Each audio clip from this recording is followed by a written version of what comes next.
Waalaikumsalam Ustaz. Waalaikumsalam warahmatullahi wabarakatuh. Izin bertanya. Baik. Apakah boleh berdoa mengenai calon pendamping hidup dengan menyebutkan nama orangnya?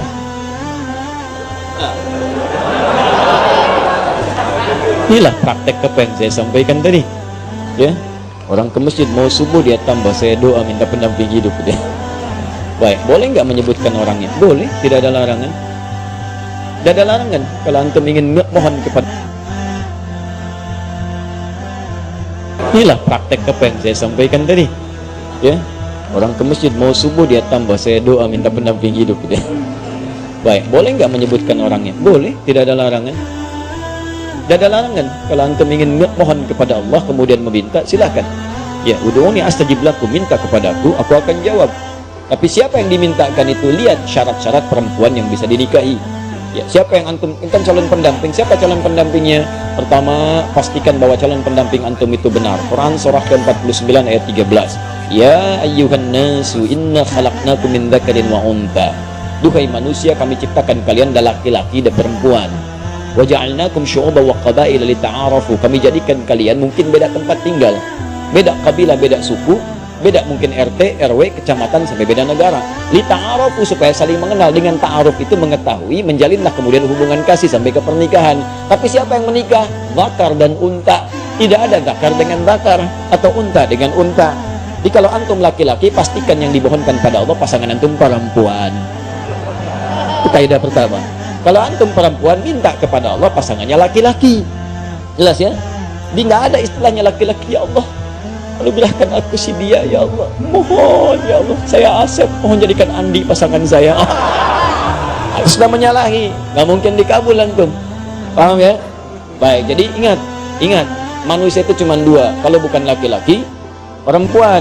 Bagaimana Ustadz kalau perempuan pengen jadi laki-laki, laki-laki pengen jadi perempuan? Itu artinya dia sedang keluar dari fitrah kemanusiaannya. Paham? Setiap makhluk Allah berpasangan. Quran surah ke-51 ayat ke-49. Wa min kulli syai'in khalaqna zawjaini la'allakum tadhakkarun. Ya, semua hal makhluk kata Allah saya ciptakan berpasangan supaya kamu sadar cuman saya yang tidak punya pasangan. Saya Esa, saya Allah, saya nggak punya pasangan. Semua makhluk saya ciptakan berpasangan. Ya, laki-laki, perempuan, bahkan hewan ada jantan, ada betina, bahkan tumbuhan ada putik, ada benang sari. Putik nggak bisa sendirian, benang sari nggak bisa sendirian. Ya, sama juga dengan jantan, ada betinanya. Silakan cek oleh antum, kemarin baru Idul Adha, ada jantan, ada betina. Silakan cek. Antum pernah menemukan kambing homo atau sapi lesbi misalnya? Tak pernah antum temukan. Pak, ini diskon Pak 5%. Kenapa? Homo kambingnya. Nggak ada yang begitu. Di kambing saja tahu dengan instingnya menemukan pasangannya. Masa antum yang punya akal nggak ketemu pasangannya? Ya, paham ya? Nah, jadi teman-teman sekalian, kalau menemukan misalnya ada yang seperti itu, berarti itu ada kelainan, ada penyakit, didoakan, dibantu supaya kembali. Dibantu supaya kembali. Paham sampai sini? Itu syarat yang pertama, pastikan tuh laki-laki kalau perempuan yang minta. Pastikan perempuan kalau laki-laki yang minta. Yang kedua, teman-teman sekalian, pastikan bahwa niat untuk menikah itu meniatkan untuk ibadah. Ini mempercepat pengabulan. Niatkan untuk ibadah. Makanya ketika menyebutkan ayat nikah, kalimatnya langsung pada ayat penggunaannya. Ada ayat itu diterjemahkan, musab terjemah dengan tanda. Padahal bukan sekedar tanda. Tanda itu dalam bahasa Arab bisa alamah. Alamah itu tanda, diserap ke dalam bahasa Indonesia jadi alamat. Alamat. Apa itu alamat? Tanda yang mendekatkan pada tujuan. Di mana alamat Masjid Nur Said? Di sana. Begitu tahu alamatnya, semakin dekat ke tujuan, mudah menjangkaunya. Nah, kalau antum ingin mendekat kepada Allah, ada tandanya. Tanda yang mendekatkan antum kepada Allah disebut dengan ayat, namanya ayat. Tanda yang mendekatkan diri kepada Allah. Isi Al-Quran disebut dengan ayat. Kenapa disebut dengan ayat? Karena setiap antum baca Al-Quran lebih dekat keadaan antum dengan Allah. Ya, Quran misalnya surah ke-8, ya Al-Anfal ayat kedua. Innamal mu'minuna alladzina idza dzukirallahu wajilat qulubuhum wa idza tuliyat 'alaihim ayatuhu zadatuhum imana wa 'ala rabbihim yatawakkalun. Sungguh orang-orang beriman itu kalau disebut nama Allah ada getaran dalam jiwanya. Ada hal yang berbeda. Allahu Akbar, Allahu Akbar, bergetar jiwanya. Ya Allah, sudah ada panggilan. Ya, walaupun antum di kendaraan dengar azan ada getaran.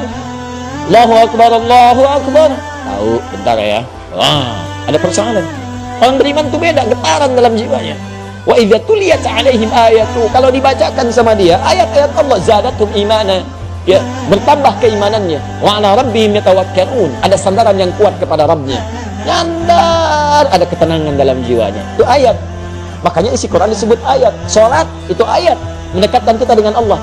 Makanya ketika antum menunaikan sholat, ada ketenangan di dalam jiwa.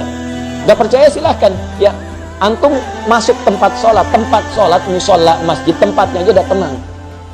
Puncak tempat sholat itu di Baitul Haram, Ka'bah, Masjidil Haram, itu puncaknya, kiblatnya di situ. Ketika Allah menyebutkan pertama kali Ka'bah sebagai tempat untuk pusat ibadah, disandingkan ketenangan di dalamnya. Quran surah kedua 125, paling kanan pertengahan. Ya, wa idz ja'alna al-baita mathabatan lin-nasi wa amna. Dan ingat, pelajari, dalami ketika kami jadikan al-bait Ka'bah tempat pusat ibadah bagi manusia dan tempat yang menenangkan. Jadi kalau antum punya masalah seberat apapun di depan Ka'bah, tiba-tiba bisa mengalir air mata, lupa dengan masalah, tenang aja. Gak percaya silahkan mendekat. Saya bermohon pada Allah, semoga yang belum bisa disegerakan insya Allah haji ataupun umrah ya, dan tidak cukup dengan amin, nabung, siapin, banyakin doa. Sama tempat sholat ini, masjid musola lebih jauh, makanya antum masuk masjid lebih tenang bahkan dibanding rumah sendiri. Silahkan cek, beda rasanya. Lain masuk rumah biasa-biasa, masuk masjid baru masuk rumah Allah, begitu kaki kanan masuk, Allahumma ftah ya wa rahmatik, tiba-tiba enak, ada ketenangan yang beda. Salat 2 rakaat tahiyatul masjid, duduk merapat sebentar, ya dekat AC, saking tenangnya plak tidur. Nah, nikah sama, nikah itu awal ayatnya disebut ayat. Silahkan Quran surah 30 ayat 21, wa min ayatihi, di antara tanda-tanda yang mendekatkan seseorang kepada Allah, an khalaqalakum min anfusikum azwaja, kami jadikan setiap diri itu bisa berpasangan untuk menikah. Di niat nikah itu pertama kali bukan hanya memadukan rasa rindu, memadu kasih, ya, menyatukan dua insan yang saling ingin bersatu. Bukan cuma itu, niat sesungguhnya itu ibadah. Jadi kalau antum ingin dipercepat oleh Allah pengabulan doanya, niatkan untuk ibadah.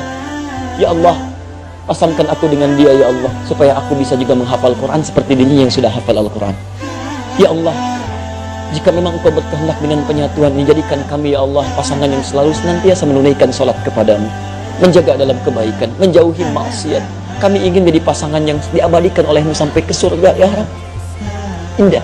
Jadi begitu antum minta kepentingan untuk ibadah, maka Allah akan jaga itu dan mempercepat kemuliaan-kemuliaannya. Disatukan dengan yang terbaik antum.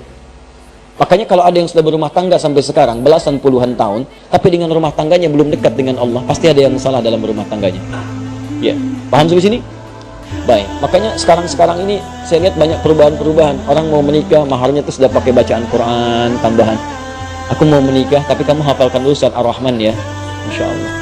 Saya kalau menghadiri tausiah pernikahan sekarang bacain Ar-Rahman. Calon suaminya tuh bukan baca pakai mushaf, hafalannya. Masya Allah, sudah ada hal-hal yang baik sekarang ini. Ya, nanti kalau bapak punya anak perempuan, datang ke rumah, suruh tes bacaan Qurannya. Ya. Adik siapa? Saya Anas pak, baca surat An-Nas. Baca. Masya Allah, baca, dengerin tuh. Makhrajnya bagus. Kalau belum bagus, latihan dulu. Cari ustad ya, yang bagus. Kalau adik siapa yang kedua? Saya Torik pak. Baca At-Torik. Baca. Oh, Masya Allah, sesuai namanya. Bagus. Ada yang ketiga siapa? Pucat dia wajahnya. Belum jawab. Saya Imran pak. Aduh. Tapi panggilan sehari-hari kulhu. Tanya. Itu ya. Diminta niatkan untuk ibadah. Nanti kalau antum begitu, itu akan dipermudah. Bahkan bahasa Qurannya sederhana. Kalau kamu merasa kurang bekal, aku jadikan kaya, kata Allah setelah berumah tangga. Aku jadikan kaya. Ya yughnihimullah. Aku berikan kaya dari keutamaan yang Allah berikan kepadanya. Jadi syaratnya tadi, cari pasangan yang benar. Yang kedua, niatkan untuk ibadah. Kemudian nanti ada turunan dalam hadis Nabi dengan 4 kualifikasi. Tunkahul mar'atu li arba'in. Perempuan dinikahi atau antum mencari perempuan, mencari laki-laki karena 4 hal. Hati-hati karena 4 hal. Motifnya kadang limaliha, karena urusan hartanya. Lijamaliha, karena parasnya. Ya, kemudian linasabiha, karena urutan latar belakangnya. Tapi lidiniha itu yang paling utama karena ketakwaan dan agamanya. Fadfar bidzatid dini taribat yadak. Kalau ada yang bagus agamanya, maka utamakan itu, maka Anda akan beruntung dalam kehidupan. Ya, tapi sekali lagi boleh menyebutkan nama jika memang syarat-syarat itu sudah antum siapkan, antum memenuhinya, silahkan berikhtiar kepada Allah dan dengan catatan dia bukan istri orang lain.